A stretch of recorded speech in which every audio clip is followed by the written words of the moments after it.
오늘 좀 역사적인 날입니다, 여러분. 왜 그러냐면 제 개인적으로 제가 상가를 하나 갖고 있었어요. 상가를 갖고 있었는데 드디어 진짜 팔렸습니다. 보유 기간은 대략 한 3년 정도 되고요. 한 상가 매도 매물 내놓은 지는 1년 한 반 정도 됐는데 1년 반에 여러분 12개월 플러스 6개월 18개월이거든요. 18개월 만에 드디어 팔렸습니다. 와, 상가 매물 드디어 팔리다. 1년 6개월 만에. 예. 오늘 이거 대해서 좀 얘기를 해보려고 합니다. 상가는 뭐 1층에 있는 그냥 조그마한 상가인데, 그 당시에 제가 이제 부동산 처음에 입문할 때 제가 예전 거 보시면 아시겠지만, 수원에 그런 조그마한 상가를 좀 매입을 했어요. 매입을 했고, 그 다음 두 번째로 상가를 팔았던 게, 부천 쪽에, 경기도 부천 쪽에, 상가를, 1층 상가를 샀습니다. 사가지고, 18년도부터 샀었죠. 18년 샀다가 지금까지 갖고 있다가 이제 결국은 팔게 됐는데, 이게 좀 우여곡절이 있어요. 히스토리가 있는데 이런 것들 여러분들에게 제 얘기를 좀 공유를 좀 해드리고 싶어요.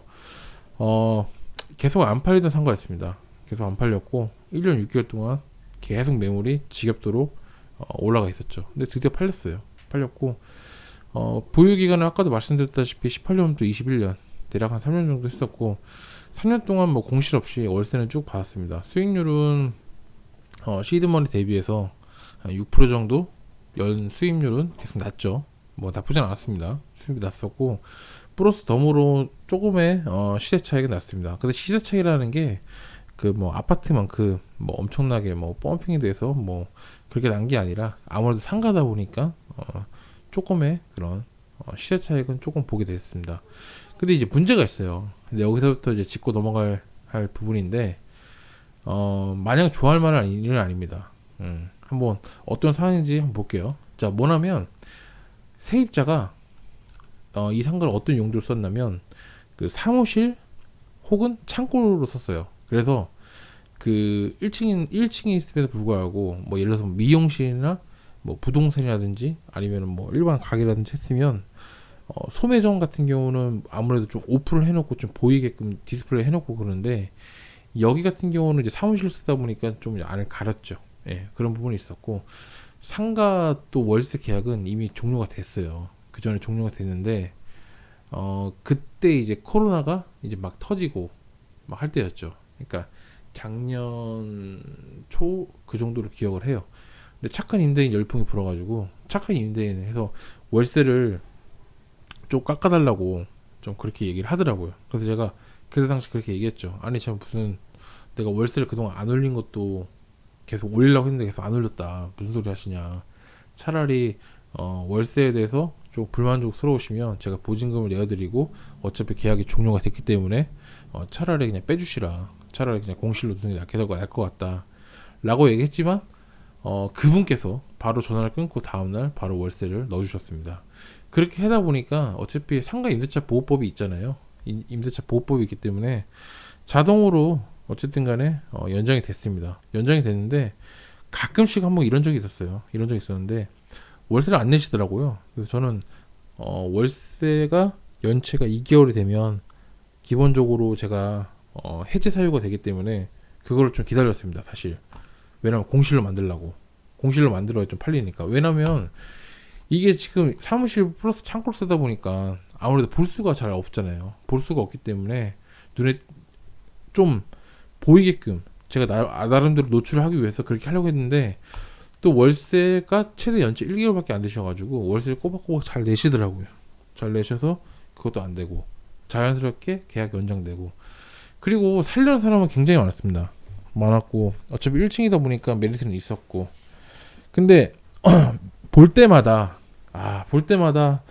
뭐 어디 가 있다, 뭐 출장 가 있다, 아니면은 뭐 그게 뭐 자동문이 아니고 뭐 열쇠로 돼 있다 보니까 뭐 일적인 핑계로, 그 다음에 뭐가 들어가 있고 내가 없이는 들어갈 수 없다 라는 핑계로, 물론 당연히 들어갈 수 없죠, 당연히.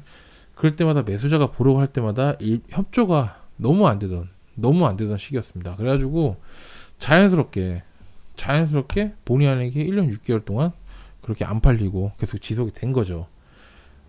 이게 이러다가 계속 시간만 지나간 거예요. 저는 어쨌든 간에 1년 6개월 만에 지긋지긋한 이런 악성, 이런 저한테는 악성이었죠. 투자 매물이 시세 차익도 주고 소액의 시세도 주고 월세를 3년 동안 받아서 좋긴 하지만 이게 마냥 좋아할 만은 아니다. 이게 왜 그런지 여러분들에게 좀 설명을 드려보겠습니다. 좀 기회비용에 대해서 좀 얘기를 나눠보고 싶어요. 기회비용에 대해서. 이게 그 매수 시점이 18년도거든요, 여러분. 18년도. 자, 기회 1번, 2번이 있는데 1번은 뭐냐면, 자, 18년도에 제가 그 당시 했던 거예요. 그 당시에는 제가 처음에 수원 쪽에 상가를 넣어서 또 월세도 받고 시세 차익도 상가로 냈기 때문에 한 번 더 투자를 했습니다. 투자를 해서 그 당시에 두 번째 상가를 투자했던 시기였는데, 상가로 월세 수입을 3년 동안 가져가고 약간의 시세 차익을 느꼈던 게 1번이라고 보십시오. 1번이라 보고, 자, 두 번째, 18년도에 같은 돈, 그러니까 상가 투자할 금액 같은 돈으로 내가 아파트 APT를 매입했다면 어떨까요? 지금 2021년입니다, 여러분. 2021년 2018년도에 진짜 어디 이상한 데 아니는 이상 웬만한 아파트 샀으면 무조건 올랐어요. 아시죠?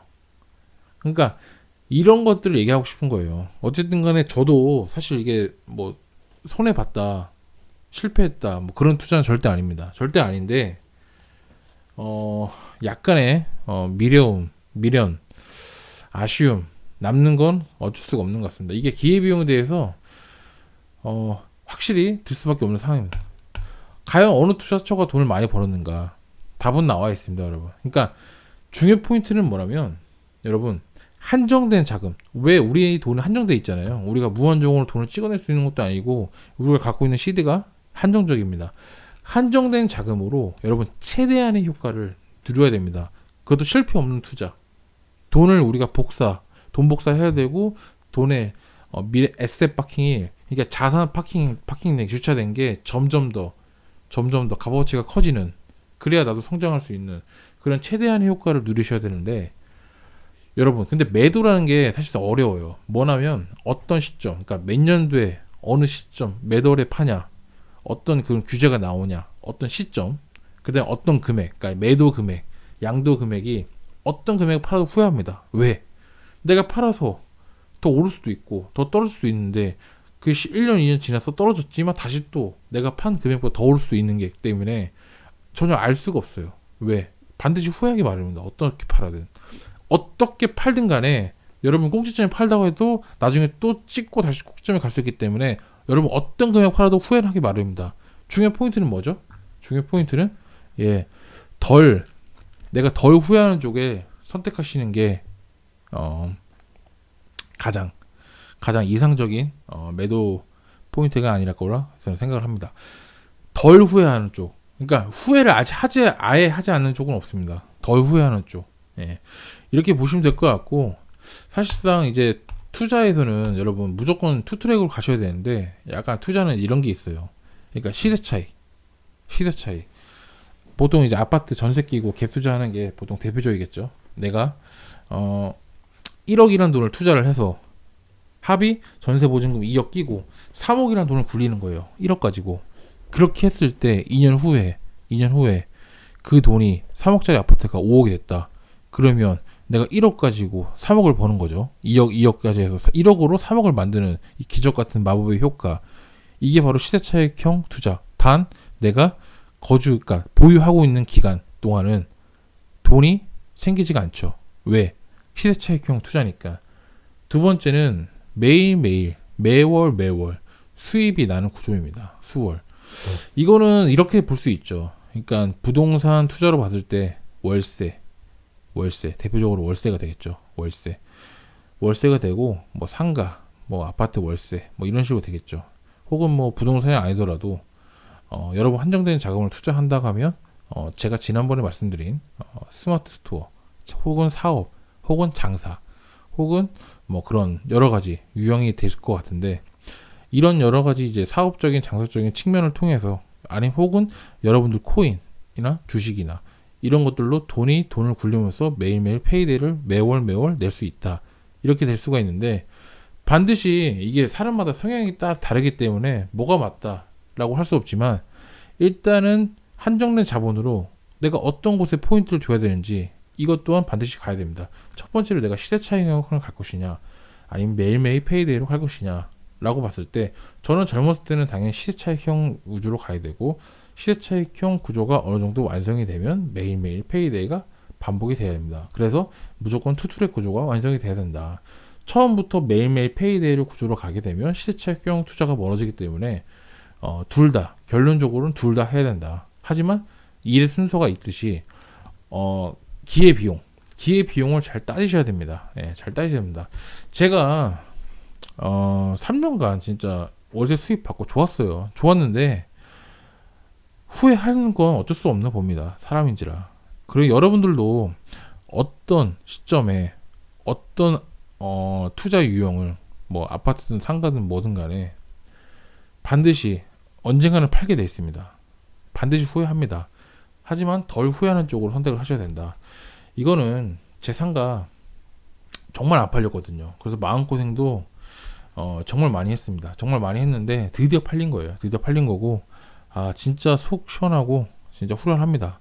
앞으로 이제 10월 달에 또 이제 계속적으로 좀 매물 보고 하면 계속적으로 투자를 좀 이어갈 예정이기 때문에 좀 낫죠. 아무래도 현금 흐름이 좀 돌게 돌다 보니까 좀 이제 앞으로 투자 활동하는데 좀 더 이제 공격적으로 포인트를 두고 좀 더 좀 여유 있게 바라볼 수 있을 것 같습니다. 이렇게 안 팔리던 상가도 1년 반, 거의 2년 다 돼갈 도록 안 팔렸는데 드디어 팔렸습니다, 여러분. 그러니까 여러분들도 어떤 일이든 간에 안 팔리는 건 없어요. 무조건 사람이 하는 거라 열심히 하다 보면 됩니다. 되기 때문에 중간에 포기만 안 하시면 여러분들 원하는 성과 저는 반드시 이룰 거라 생각을 합니다. 그렇기 때문에 여러분들도 포기하지 마시고 끝까지 계속 하십시오. 하다 보면 됩니다, 여러분. 예. 의도를 갖고 세상을 바라보십시오. 그것만 살 길입니다. 감사합니다.